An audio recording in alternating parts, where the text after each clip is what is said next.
الزاخة واليمين للقاسم، ركنية أمجد عطوان المتخصص يلعب الركنية عالية، هنا الرأسية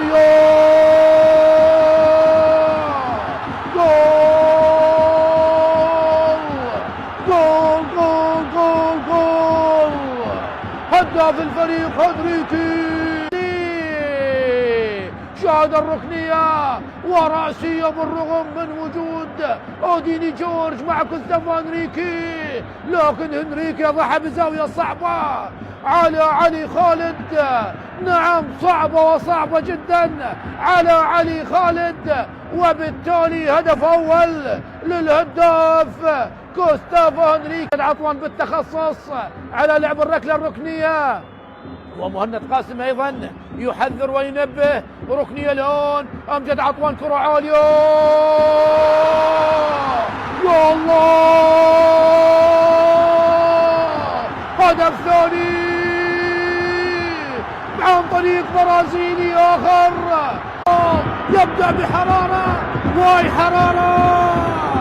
شاهد الراسيه والركنيات تأتي بالأهداف، مرة أولى عن طريق هنريكي والثانية عن طريق مارسيلينيو بنفس الزاوية. اللاعب في وسط الملعب لاكوستوفو، لكن قطعت عادة ناصر محمد أحمد ياسين داخل منطقة الجزاء. الكرة الخطيرة يلعب العربية، يا الله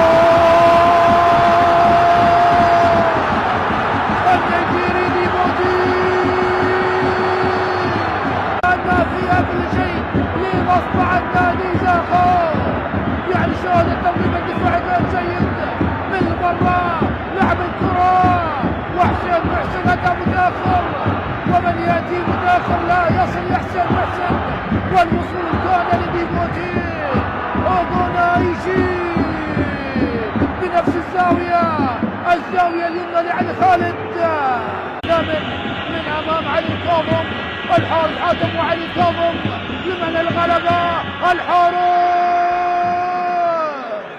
جول، هدف أول لمصلحة نادي القاسم.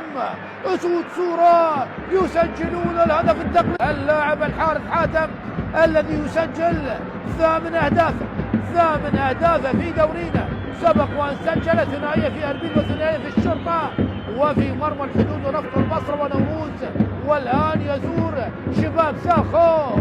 الكرة في زاوية وعلي كاظم في زاوية أخرى. كلا ديبوتي مر من محمد الباقر، لاعب مهم جدا. وديني جورج يضغط على ديبوتي، يحاول ديبوتي الأحمد ياسين،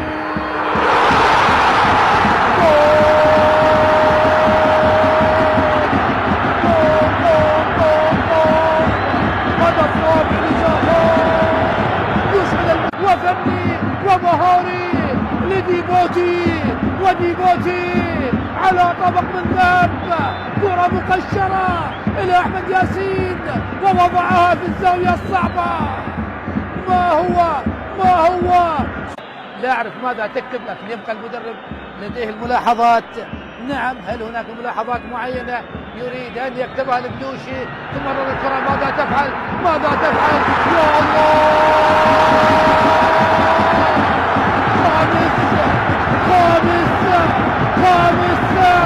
خامس لمصلحة فريق زاخو.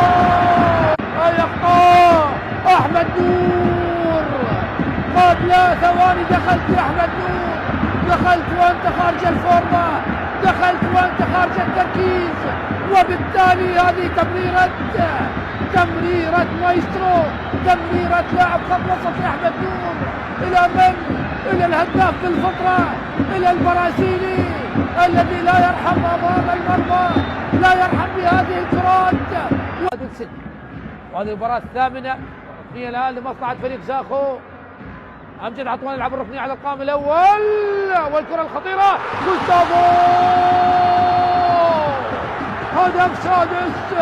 هدف سادس لمصلحة فريق زاخو.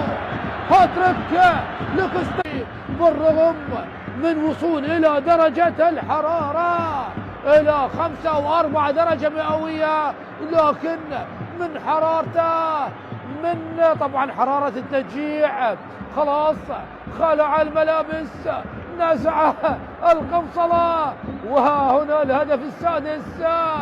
هنريكي وصعب على علي خالد أي تنظيم دفاعي التحليلي، لكن أتكلم من وجهة نظر المعلق. سيف رشيد هذه المرة من أمام علي كاظم، سيف رشيد